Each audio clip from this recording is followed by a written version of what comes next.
Quel plaisir d'observer le sabbat divin. C'est un don de Dieu que le monde ne comprend pas encore en ce moment. Mais Dieu a ouvert notre esprit à la compréhension et nous devrions assurément être reconnaissants. J'espère que vous avez tous des traditions, comme mon épouse et moi en avons pour le sabbat. Nous avions l'habitude de faire un circuit avec l'assemblée du matin, puis une autre l'après-midi, et nous avions à peine le temps le matin de prendre un petit déjeuner rapide.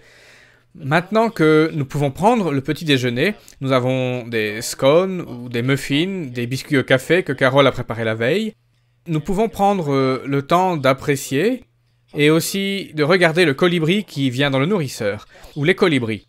Il est difficile de savoir lequel est là tellement ils se ressemblent, et parfois nous avons aussi des chardonnerets qui viennent boire, car il y a un récipient avec de l'eau qui est là pour empêcher les fourmis d'accéder à la mangeoire pour les oiseaux. Et parfois, nous voyons le mâle et la femelle venir en même temps. Nous avons aussi des merles bleus de Caroline. Nous apprécions ces animaux, ces choses spéciales pendant le sabbat. Et j'espère que vous appréciez vous aussi quelques traditions.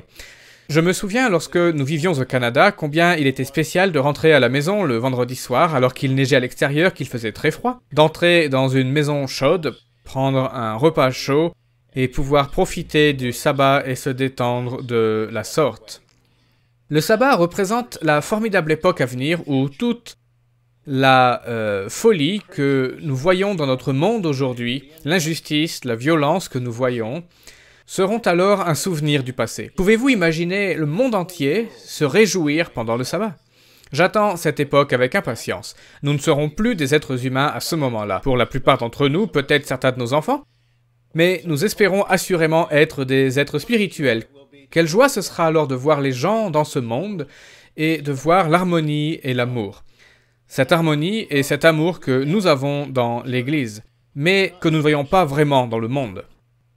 Je suis heureux d'annoncer que plusieurs de nos congrégations vont bientôt reprendre les assemblées. C'est un processus assez lent. Ce n'est pas facile, car dans bien des cas, les salles que nous louons d'habitude ne sont pas disponibles. La Nouvelle-Zélande est désormais débarrassée du Covid-19. Quelle bénédiction pour le pays! Ils vont rouvrir très rapidement, si ce n'est pas déjà le cas. Nous savons aussi que l'Australie a un taux très bas d'infection au Covid-19 et plusieurs congrégations vont également rouvrir très rapidement sur place. Monroe, en Louisiane, une toute petite congrégation où j'avais servi pendant une année, en 1973-74. Nous avons maintenant une petite congrégation sur place, très différente de ce que nous avions à l'époque, et ils peuvent reprendre les assemblées. Une grande bénédiction pour eux. J'ai aussi entendu parler de l'Oklahoma, de Tampa en Floride et d'autres régions dans le pays.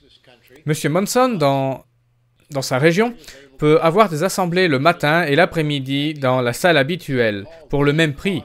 Il ne facture pas le temps supplémentaire. Il a donc divisé la congrégation en deux et la moitié se réunit le matin, l'autre moitié l'après-midi. Ils peuvent ainsi pratiquer la distanciation sociale et prendre les mesures nécessaires. Mais ils peuvent se réunir à nouveau. Nous attendons le moment où nous pourrons tous nous réunir à nouveau.